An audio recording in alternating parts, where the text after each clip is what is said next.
Hi students, இந்த வீடியோவில் நம்ம 11th commerce chapter 18 business ethics and corporate governance தான் பார்க்க போகிறோம். அதாவது அந்த லெசனோட பார்ட் 3 வீடியோட இது. இந்த வீடியோவில் மல்டிநேஷனல் கார்ப்பரேட் இன் இந்தியா அந்த டைட்டில் தான் பார்க்க போகிறோம். சரியா? அதாவது மல்டிநேஷனல் கார்ப்பரேஷன் இன் இந்தியாவில் எம்என்சி எப்படி இருக்குது, இந்தியாவில் பன்னாட்டு நிறுவனங்கள் எப்படி இருக்குது அப்படின்னு நம்ம பார்க்க போகிறோம். சரியாடா? இதோட மீனிங் கொடுத்துருக்காங்க பாரு. Indian economy is growing over the length and breadth and establish business earnings huge profit. Companies have grown in their size, capital and number of employees, competing with the different countries' companies. The concept of multinational corporation has gained significance over a period of time as it has its business globally in different countries. அதாவது India பொருளாதாரம் நிறைய கோணங்களில் மிகப்பெரிய அளவில் வேகமாக வளர்ந்து வந்துட்டுருக்கு.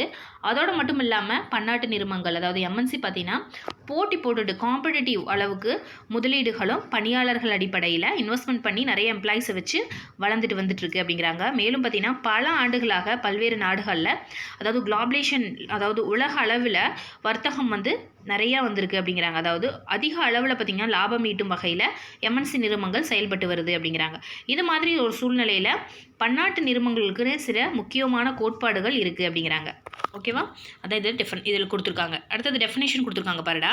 அதோட இலக்கணம் என்னன்னு பார்த்தீங்கன்னா, MNC is defined to be enterprises operating in several countries but managed from one countries. எம்என்சினா என்ன? பன்னாட்டு நிறுவனங்கள் பல நாடுகளில் செயல்படும். ஆனால் அதோட ஹெட் ஆஃபீஸ் எங்கே இருக்கும் அப்படின்னு பார்த்தீங்கன்னா தலைமை நிர்வாகம் ஒரு நாட்டில் மட்டும்தான் இருக்கும். ஓகேவா? இப்போ இந்தியாவில் செயல்படக்கூடிய ஒரு கம்பெனினா நிறைய பக்கம் அதாவது பல நாடுகளில் அதோட பிரான்ச்சஸ் இருக்கும். அந்த ப்ராடக்ட் கொண்டு போய் சேல் பண்ணுவாங்க. ஆனால் அதோட ஹெட் ஆஃபீஸ் எங்கன்னா இந்தியாவில் மட்டும்தான் இருக்கும். ஓகேவா? அதுதான் இதில் கொடுத்துருக்காங்க.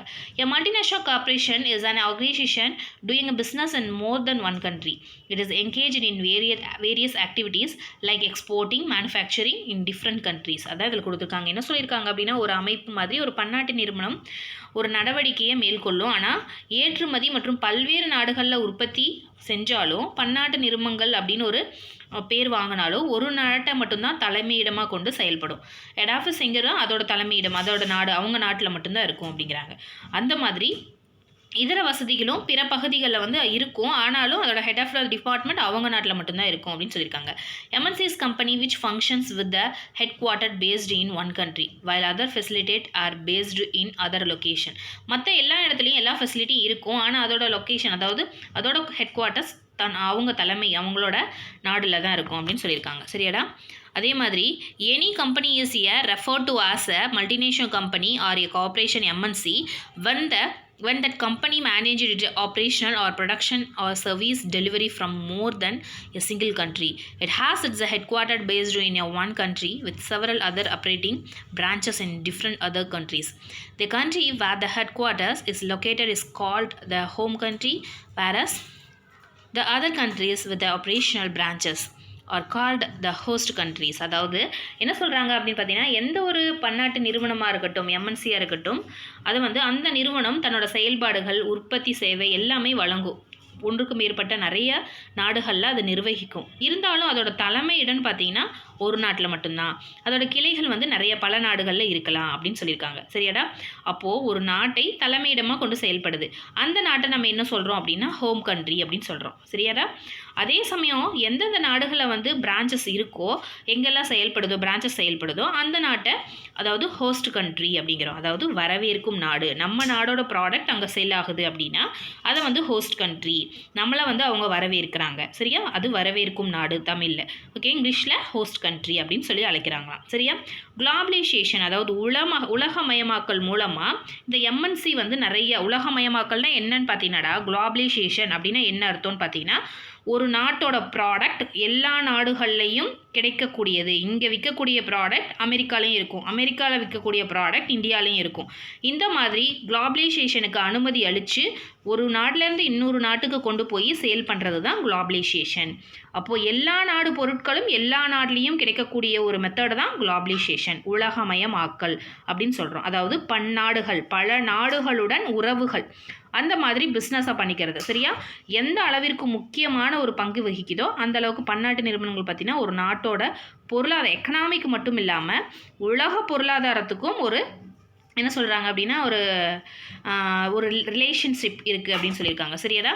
Influence company economy as well as the world economy, அதாவது உலக அளவில் வந்து பொருளாதாரத்துக்கும் இது ஹெல்ப்ஃபுல்லாக இருக்குது அப்படின்னு சொல்லியிருக்காங்க. சரியாடா? அடுத்தது பார்த்தீங்கன்னா futures of MNC. The main futures of element of MNCs are as follows. பன்னாட்டு நிறுவனங்களோட இயல்புகள் என்ன?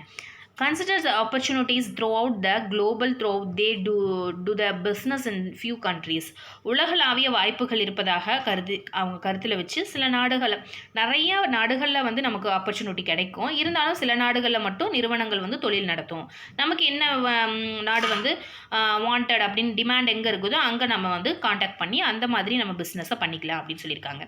To invest a considerable portion of their assets internationally அப்படின்னு சொல்லியிருக்காங்க. பன்னாட்டு அளவில் தங்களோட சொத்துக்களை நம்மளோட ஒரு பெரிய ஒரு நிறுவனம் இந்தியாவில் இருக்குது அப்படின்னா அதோட சொத்துக்களில் ஒரு பகுதியை என்ன பண்ணும், மற்ற நாடுகளில் இன்வெஸ்ட் பண்ணும். அதாவது அங்கே வந்து ஒரு ப்ராடக்டை கொடுக்கறதுக்காக இன்வெஸ்ட் பண்ணுமாமா.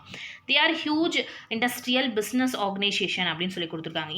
இந்த மாதிரி நிறுவனங்கள் மிகப்பெரிய நிறுவனங்கள் தொழிலமைப்புகளுக்கான அமைப்புகளை வந்து செயல்படுது, இயங்குது, அந்த மாதிரி அதாவது தொழில் அமைப்புகளை கொண்டு இயங்கி வருகிறது அப்படின்னு சொல்லியிருக்காங்க. ஓகே, நெக்ஸ்ட் வந்து it engaged in the international production and operates the plant in a number of countries அப்படின்னு சொல்லியிருக்காங்க. அதாவது இந்த மாதிரி நிறுவனங்கள் பார்த்திங்கன்னா பெரிய அளவில் எம்என்சி அளவில் உற்பத்தியை மேற்கொண்டு பல நாடுகளுக்கு வந்து இன்னும் இண்டஸ்ட்ரியல் அதாவது தொழிற்கூடங்களில் அதாவது அங்கங்கே வந்து இந்த மாதிரி இண்டஸ்ட்ரி வந்து ரன் பண்ணிட்டு வருது அப்படின்னு சொல்லியிருக்காங்க. சரியாடா?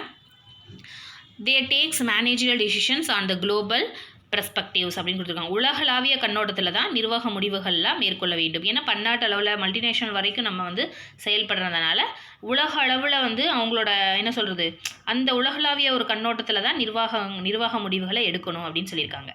அதே மாதிரி அடுத்தது பார்த்திங்கன்னா their international operation are a integrated into the cooperation overall business அப்படின்னு சொல்லியிருக்காங்க. அதாவது பன்னாட்டு நிறுவனங்கள் செயல்பாடுகள் அனைத்தையும் ஒட்டுமொத்தமாக ஒரு பெருநிறுவனங்கள் தொழில் ஒருங்கிணைக்கப்படுது அப்படின்னு சொல்லியிருக்காங்க. அதாவது என்ன சொல்கிறாங்க, எம்என்சி கம்பெனிகள் அனைத்தும் ஒட்டுமொத்தமான ஒரு பெரு நிறுவன ஆளுகை அவங்களோட ஒருங்கிணைப்பெல்லாம் ஒரே மாதிரி இருக்கும் அப்படின்னு சொல்லி கொடுத்துருக்காங்க. சரியாடா?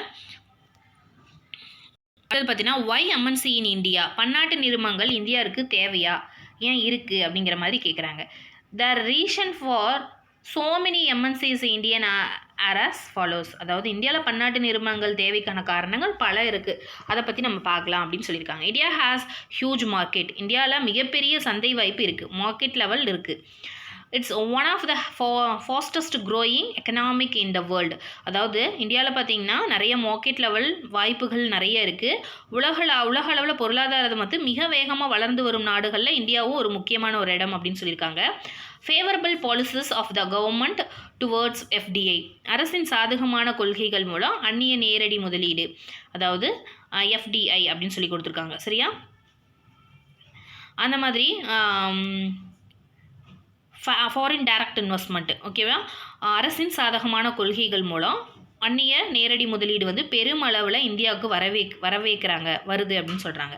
அதுக்கப்புறம் financial liberalisation of the country after 1991 அப்புறம் இந்தியாவில் பார்த்திங்கன்னா இந்த தாராளமயமாக்கல், அதாவது குளோபலைசேஷன் எப்படியோ அதே மாதிரி லிபரலைசேஷன் அப்படின்னு சொல்லியிருக்காங்க. தாராளமயமாக்கல்னால் எல்லா பொருளும் எல்லா இடத்துலையும் கிடைக்கக்கூடிய ஒரு சிஸ்டமேட்டிக்ஸ் தான் லிபரலைசேஷன் அப்படின்னு சொல்கிறோம். சரியா? அது வந்து பின்பற்றி வராங்களாம் எப்போனா 1991 அதுக்கப்புறம் government encourages and makes the continuous effort to attract foreign investment by relaxing policy. அரசு அதோட கொள்கைகளை வந்து தளர்த்தி அதன் மூலமாக பன்னாட்டு முதலீட்டை ஈர்க்க தொடர் முயற்சிகளை இந்தியா அரசு வந்து கொண்டு வருது அப்படின்னு சொல்லியிருக்காங்க. சரியா? அவங்களோட ஃபாரின் இன்வெஸ்ட்மெண்ட்டை வந்து அவங்க ரொம்பவுமே இந்தியாவில் விரும்புகிறாங்க, அதனால தான் நம்ம இந்தியாவுக்கு வந்துச்சு அப்படின்னு சொல்லியிருக்காங்க. அதுக்கப்புறம் ஹைலைட்ஸ்னு கொடுத்துருக்காங்க. அதாவது 2015 முக்கிய செய்திகள் சொல்லுவோம் இல்லையா, அந்த மாதிரி ஹைலைட்ஸ். முக்கியமானது என்னென்னு பார்த்தீங்கன்னா India rank 10th world in factory output, அதாவது உலக அளவில் இந்தியா தொழிற்சாலை உற்பத்தியில் 10வது இடம் பெறுது அப்படின்னு சொல்லியிருக்காங்க. அதுபோக த manufacturing sectors account for 27.6% GDP, அதாவது மொத்த உள்நாட்டு உற்பத்தி. ஜிடிபின்னு என்ன? Gross domestic product. மொத்த உள்நாட்டு நம்ம நாட்டில் உற்பத்தி செய்யக்கூடிய பொருட்களோட பெர்சன்டேஜ் என்னன்னு பார்த்தீங்கன்னா 27.6% வந்து உற்பத்தி துறையில் இருக்குது அப்படின்னு சொல்லியிருக்காங்க. சரியா? மேனுஃபேக்சரிங் டிபார்ட்மெண்ட்டில் இவ்வளோ பெர்சன்டேஜ் இருக்காமா. தேர்ட் ஒன்ஸ் பார்த்தீங்கன்னா privatisation of a certain public sectors industry, குறிப்பிட்ட சில ஒரு பொதுத்துறை நிறுவனங்கள் பார்த்தீங்கன்னா தனியார் மயமாக்கியிருக்காங்க நம்ம இந்தியாவில் அப்படின்னு சொல்லியிருக்காங்க. அதுபோக privatisation of certain public sectors industry, liberalisation also attracted MNCs and encouraged local entrepreneurs அப்படின்னு சொல்லியிருக்காங்க. அதாவது தாராளமயமாக்கம் மூலமாக பன்னாட்டு நிறுவனங்கள் எம்என்சி பார்த்தீங்கன்னா ஈர்த்து அதன் மூலம் உள்நாட்டு தொழில் முனைவோர்கள், அதாவது உள்நாட்டில் தொழில் செய்கிறோம் இல்லையா, கிராஸ் டொமஸ்டிக் ப்ராடக்டை என்கரேஜ் பண்ணுற மாதிரி எம்என்சி உள்ளே வந்தால் நம்ம நாட்டு பொருட்களை என்ன பண்ணுவாங்க, நம்ம நாட்டில் இருக்கக்கூடிய இண்டஸ்ட்ரி எல்லாம் வெளிநாட்டுக்காரன் வந்து ஒரு பொருளை வந்து விற்கிறான். அப்போ நம்ம நாடு அது வந்து கம்மி விலைக்கு நல்ல குட் ப்ராடக்ட் கொடுக்குறான்னா நம்ம நாடு என்ன பண்ணோம், ஓ இவன் வந்து இவ்வளோ கம்மி விலைக்கு வந்து குட் ப்ராடக்ட் கொடுக்கும்போது நம்மளும் கொடுக்கலாம் அப்படிங்கிற மாதிரி அவங்களுக்கு ஒரு என்தோசிசம் இருக்கும் அப்படின்னு சொல்லியிருக்காங்க. அதுக்கப்புறம் பார்த்தீங்கன்னா India standard 15th service output அப்படின்னு சொல்லியிருக்காங்க. அதாவது சேவை வெளியீட்டில், சேவை தொழிலில், சேவை வெளியீட்டில் இந்தியா பார்த்தீங்கன்னா 15, அதாவது 15வது இடம் வந்து பெறுது அப்படின்னு சொல்லியிருக்காங்க. Increased demand from foreign consumers for Indian product and services, வெளிநாட்டு நுகர்வோர் பார்த்திங்கன்னா இந்தியா பொருள் வந்து இந்தியா பொருள்களும் அவங்களோட சர்வீஸும் அதிகமாக தேவைப்படுது வெளிநாட்டு நுகர்வோர்களுக்கும், அதாவது வெளிநாட்டு கன்சியூமர்ஸ்க்கும் இந்தியா பொருள் தேவைப்படுது அப்படின்னு சொல்கிறாங்க. அதாவது வெளிநாட்டு நுகர்வோர்னால் நம்ம நாட்டு பொருள் வெளிநாட்டு, இப்போ பார்த்தீங்கன்னா திருப்பூர்லேருந்து ஃபாரினுக்கு போகிற பனின்ஸ் வந்து நிறைய இருக்குது இல்லையா, எக்ஸ்போர்ட் பண்ணுறாங்க. இம்போர்ட் நம்ம நாட்டில் இருக்கக்கூடிய பனின் கம்பெனி வெளிநாட்டுகளுக்கு பனின் வந்து எக்ஸ்போர்ட் பண்ணுறாங்க. அப்போ வெளிநாட்டுக்காரங்களுக்கு நம்மளோட நாட்டில் இருக்கக்கூடிய ப்ராடக்ட் அவங்களுக்கு தேவைப்படுது. அதே மாதிரி அந்த நாட்டில் இருக்கக்கூடிய ப்ராடக்ட் நம்ம நாட்டிலையும் தேவைப்படுது அப்படின்னு சொல்கிறாங்க. ஓகேவா, அதான் இதில் கொடுத்துருக்காங்க. India has a extensive network of a undersea fibre optic cables, அதாவது இந்தியாவோட நெட்வொர்க் எப்படி இருக்குதுன்னு பார்த்தீங்கன்னா பிஸ்னஸ் நெட்வொர்க் அண்டர்சீ, அதாவது கடலுக்கடியில் இருக்கக்கூடிய ஃபைபர் ஆப்டிக் கேபிள்ஸ், அதாவது என்ன சொல்கிறாங்கன்னா கடலுக்கடியில் இருக்கிற நார் இலைகள் போன்ற கம்பிகள் போன்ற பரந்த அளவில் பின்னல் வலை போன்று இருக்குது அப்படிங்கிறாங்க. ஒரு கேபிள் மாதிரி இருக்குது. Lead India becoming the centre of outsourcing of business process அப்படின்னு சொல்லியிருக்காங்க. பின்னல் வலை அப்படின்னு சொல்கிறாங்க. கடலுக்கடியில் இருக்கக்கூடிய நுண்ணாறுகள் மாதிரி இருக்காமல் அந்த மாதிரி இருக்கா நம்ம பிஸ்னஸ் நம்ம இந்தியாவில் அப்படிங்கிறாங்க. India has a witnessed sustained economic development in a envisioned by our further அப்படின்னு சொல்லியிருக்காங்க. இந்தியாவில் பொருளாதாரம் மிகப்பெரிய அளவில் வேலைவாய்ப்பை உருவாக்கி தருது. குறிப்பாக இளம் பட்டதாரிகளுக்கும் மனதில் ஒரு நல்ல எண்ணத்தை உருவாக்கி இந்தியா பொருளாதார வளர்ச்சியை வந்து குறித்து ஒரு பெருமைப்படும்படி செய்ய வைக்குதான் இந்த ஒரு எம்என்சி அப்படின்னு சொல்லியிருக்காங்க. சரியாடா. அதுக்கப்புறம் பார்த்தீங்கன்னா இன்டர்நேஷ்னல் பெஞ்ச்மார்க்கிங், அதாவது இந்தியாவில் முதன்மையான பன்னாட்டு நிறுவனங்கள் என்னென்ன நிறுவனங்கள் பார்த்தீங்கன்னா IBM, Microsoft, PepsiCo, Sony, Vodafone, Reebok, Nokia, இதெல்லாமே பார்த்திங்கன்னா ஒரு முதன்மை பெற்ற ஒரு நிறுவனங்கள். பன்னாட்டு நிறுவனங்களில் அதனோட வளர்ச்சி மேம்பாட்டிற்கு மிகவும் பயனுள்ளதாகவும் ஒரு குறிப்பாக ஒரு இளைய தலைமுறைகளுக்கு வேலைவாய்ப்பு அளித்தும் இந்த மாதிரி நிறுவனங்கள் செஞ்சிட்ருக்கு அப்படின்னு சொல்கிறாங்க. இந்த மாதிரி நிறுவனங்கள் பார்த்திங்கன்னா பெஞ்ச்மார்க்கிங் மீன்ஸ்னால் இந்தியாவில் ஒரு முதன்மை பன்னாட்டு நிறுவனங்கள், அது போக என்ன சொல்லலாம் தனி இடத்தை பெற்றிருக்குது அப்படின்னு சொல்லியிருக்காங்க. சரியா. ஹவு பெஞ்ச்மார்க்கிங் ஒர்க்ஸ் அப்படின்னு சொல்லி கொடுத்துருக்காங்க பாரு. Selected a product, service or a process to benchmark, ஒரு பொருள் அல்லது சேவையோ அல்லது நடைமுறை போன்ற தரக்குறியீடு தேர்வு செய்யப்பட வேணும். ஒரு பொருளோட பெஞ்ச்மார்க் கண்டிப்பாக வேணும். ஒரு ப்ராடக்ட் இப்போ என்னது இன்ஃபோசிஸ், வோடஃபோன், ரிபோக், நோக்கியா இந்த மாதிரிலாம் வருதுன்னா அதோட அளவீடுகள், அதாவது அதோட கெப்பாசிட்டி என்ன பிராண்டடா அப்படின்னு பார்க்குறோம் இல்லையா, அதுதான். Identify the key performance metrics அப்படின்னு சொல்லுவாங்க. முக்கிய செயலாக்கம் என்ன அப்படின்னு அடையாளம் காணுதல். Choose companies to or internal areas to benchmark, அதாவது நிறுவனங்களை தேர்ந்தெடுக்கக்கூடிய இடம், அதனோட உட்புற பகுதி, அதாவது அதோட பகுதி எங்கே இருக்குது, பிளேஸ்மெண்ட்டை முதல் வந்து பெஞ்ச்மார்க் பண்ணணும், அடையாளம் காணணும். Collect data performance and practice, அதோட நடைமுறைகள் மீதான ஒரு தகவல், இதெல்லாமே அவங்க என்ன பண்ணணும், கலெக்ட் பண்ணணும். Analyse the data and identify opportunity improvement, அதாவது அதோட மேம்பாடு அடைவதற்கான வாய்ப்புகள் என்ன, அது எப்படி கண்டறியலாம், அதோட தகவல் பகுப்பாய்வு, இதெல்லாமே நம்ம கண்ணிக்கணும் அப்படிங்கிறாங்க. This is a benchmarking various part of the world. அது ஒவ்வொரு இடத்துல உலகத்தில் பல்வேறு பகுதியில் உள்ள அளவீடுகள் பற்றி பார்க்கலாம். ஃபஸ்ட்டு வந்து பெஞ்ச்மார்க்கிங் வந்து எங்கெங்கெல்லாம் ஃபஸ்ட்டு வந்து ஆசியா கொடுத்துருக்காங்க. Independent directors are a requirement for a listed companies in all Asian economics where most require at least 1/3 of the board to independent that 2012 Singapore corporate governance code recommended the majority of independent directors when the chairman of business board not independent committees of a board such a added என்ன சொல்லியிருக்காங்கன்னா அனைத்து ஆசிய நாடுகள்லையும் இயங்கி வரும் ஒரு பட்டியலிடப்பட்ட ஒரு நிறுவனங்கள் வந்து அது வந்து தன்னிச்சையாக செயல்படுது, இயக்குநர்கள் அதுக்கு தேவைப்படுறாங்க. குறைந்தபட்சம் நிர்வாக குழுவில் பார்த்தீங்கன்னா 1/3 இயக்குநர்கள் வந்து தன்னிச்சையாக செயல்படுற நபர்களாகவும் இருக்கிறாங்க. 2012 சிங்கப்பூரில் பார்த்தீங்கன்னா ஆளுகை குறியீடு அப்படின்னு இருந்திருக்கு. அதாவது அவங்க தான் வந்து அந்த பொருளை வந்து ப்ரொடியூஸ் பண்ணியிருக்காங்கங்கிறதுக்கான ஒரு குறியீடு, அவங்க தன்னிச்சையாக செயல்படுறதுக்கான ஒரு குறியீடு, அவங்களுக்கான ஒரு அத்தாரிட்டி, இயக்குநர்கள் வந்து பரிந்துரை செய்வாங்களாம். அது போக ஒரு குழுவின் தலைவர் பதியம் போதிய சுதந்திரம் அவங்களுக்கு என்ன பண்ணுறாங்க அப்படின்னு பார்த்தீங்கன்னா ஒரு அவங்களோடதுன்னு அவங்க வாங்கிட்டாங்க அப்படின்னா அவங்களுக்கான சுதந்திரம் கிடைக்கும். இல்லை அந்த மாதிரி இல்லை அப்படிங்கும்போது அவங்களுக்கான முழு சுதந்திரம் அளிக்கிறது இல்லை அப்படின்னு சொல்லியிருக்காங்க. வியட்நாம் நாட்டை தவிர்த்து மற்ற நாடு ஆசிய நாடுகளில் பார்த்தீங்கன்னா பொருளாதாரம், அதுக்கப்புறம் அக்கௌண்ட்ஸ், அதுக்கப்புறம் ஊதியம், இந்த மாதிரி குழுக்களுக்கு வந்து பரிந்துரை செஞ்சுருக்காங்களாம். இந்த மாதிரி பிராண்டடாக இருக்கிறவங்களுக்கு அந்த கம்பெனியில் ஒர்க் பண்ணுறவங்களுக்கு ஊதியமாக இருக்கட்டும், அதர்வைஸ் அவங்க ஆடிட் பார்க்குறவங்களா இருக்கட்டும், இந்த மாதிரி நிறைய அவங்களுக்கு பெனிஃபிட்ஸ் வந்து கொடுக்குறாங்களாம். அதாவது குறியீடு அப்படின்னா பெஞ்ச் மார்க்கிங் அப்படின்னா ஒரு ப்ராடக்டோட பெஞ்ச் மார்க்கிங், என்ன சொல்கிறதுனா தரக்குறியீடு அப்படிங்கிறாங்க, அந்த தரத்தோட குறியீடு. ஓகேடா. அதுக்கப்புறம் அமெரிக்க ஐக்கிய நாடுகளை பார்த்தீங்கன்னா அடுத்தது யூஎஸ்ஏலையும் அப்படி தான். நிறுவனங்கள் முதலீட்டாளர்கள் பார்த்திங்கன்னா அந்த குழு இருக்கும், கமிட்டி இருப்பாங்க, CII அப்படிங்கிற மாதிரி கமிட்டி. நிறுவனங்கள் பார்த்திங்கன்னா அவங்களோட கொள்கைகள் குறைந்தபட்சம் 2/3 2/3 பங்குகளில் இயக்குநர்கள் வந்து சுதந்திரத்தன்மையாக இருக்கலாம். சரியா. அதுக்கப்புறம் ஒரு நியாயமான குழு இருக்கும், அதுக்கான தர குறியீடுகளுக்கு வந்து அவங்க வந்து செட் பண்ணியிருப்பாங்க.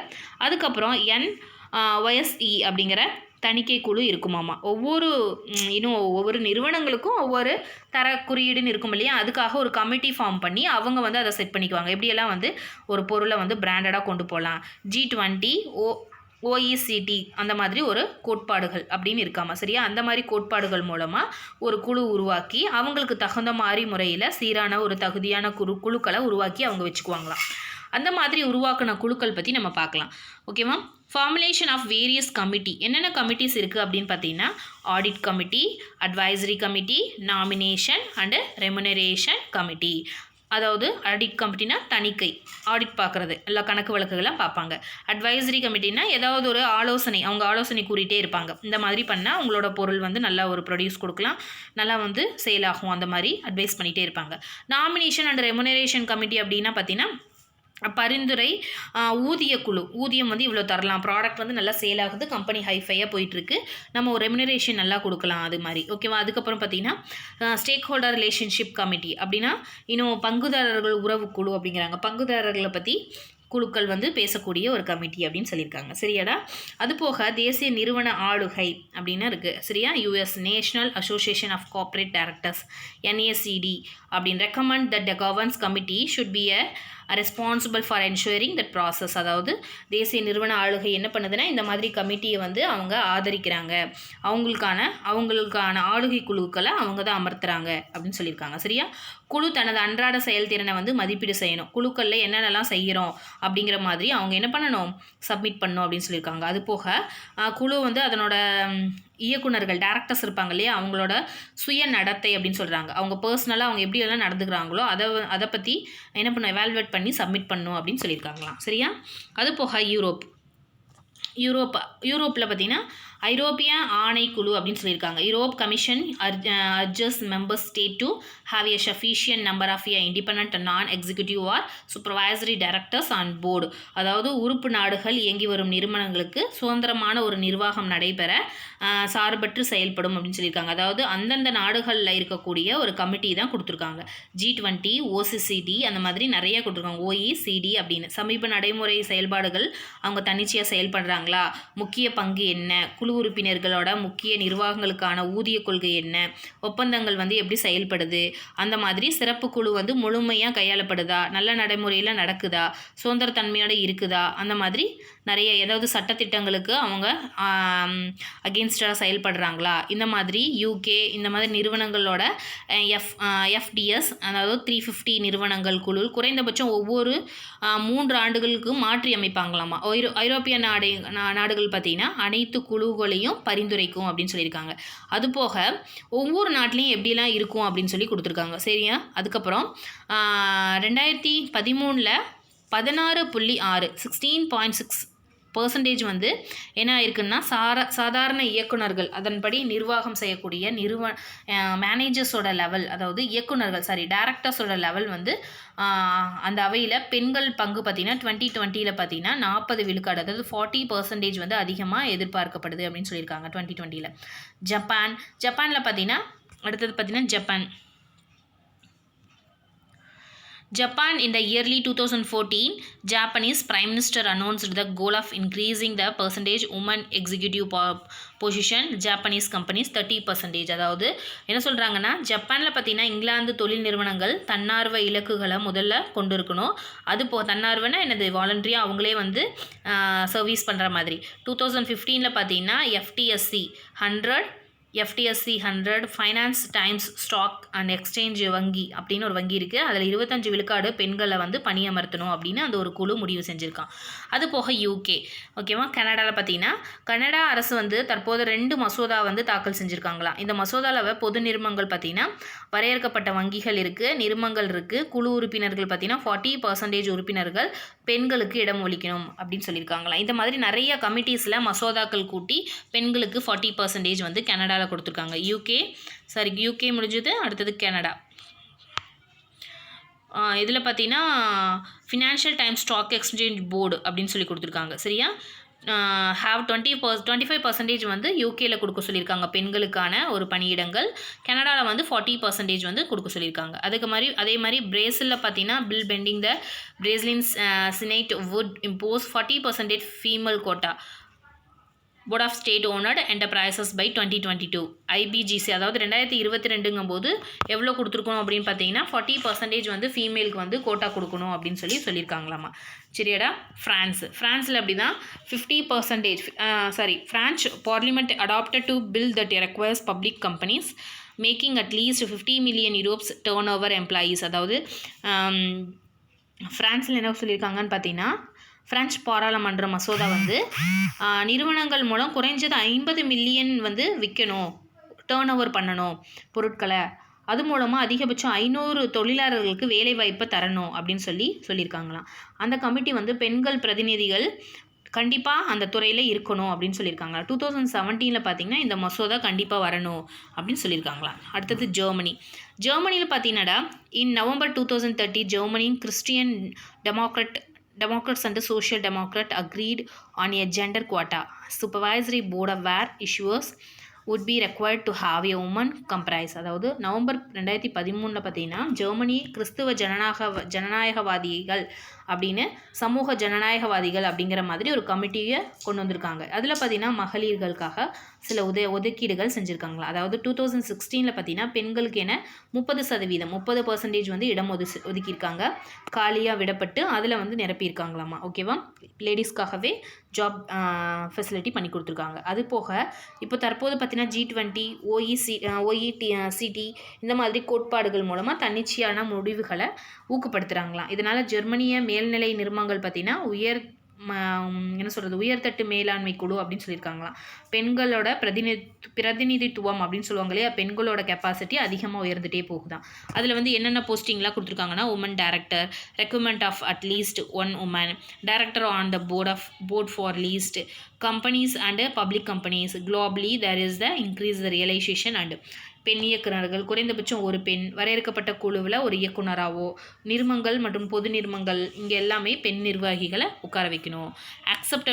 acceptability that good corporation governs it means to create a business environment of trust, transparency and accountability in order to support investment, financial stability and sustainable economic growth in the global and highly interconnected world of business and finance where money and a corporate operation consistently cross borders. Creating trust is something that we need to together அப்படின்னு சொல்லுவாங்க. உலகளாவிய முதலீடு, அதாவது என்ன சொல்கிறாங்க, முதலீடு நிலையை வந்து பொருளாதார வளர்ச்சிக்கும் ஒரு டிரான்ஸ்பரன்சியாகவும் ரெஸ்பான்சிபிலிட்டியாகவும் நல்ல வணிக சூழலை உருவாக்கவும் இந்த எம்என்சியாக இருக்கட்டும் கார்ப்பரேட் கவர்னன்ஸ் வந்து வழிநகக்குது, பெரிய நிறுவன ஆளுகை வழிவகுக்குது அப்படின்னு சொல்லியிருக்காங்க. உலக அளவில் மிகவும் ஒன்றோடு ஒன்றாக பின்னி பிணைந்து ஒரு தொழில் நிறுவனமும் நிதி நிறுவனங்களும் செயல்படுது அப்படின்னு சொல்லியிருக்காங்க. சரியா? அப்போது நிறுவன செயல்பாடுகள் ஒரு எல்லையை கடந்து நாம் ஒன்றாக இணைந்து செயல்பட வேண்டும் ஒரு நம்பிக்கையை உணர்த்துது அப்படின்னு சொல்லியிருக்காங்கடா. ஓகேவா? இதோட இந்த லெசன் கம்ப்ளீட் ஆகுது. நெக்ஸ்ட் லெசன் நம்ம நெக்ஸ்ட் வீடியோவில் பார்க்கலாம்.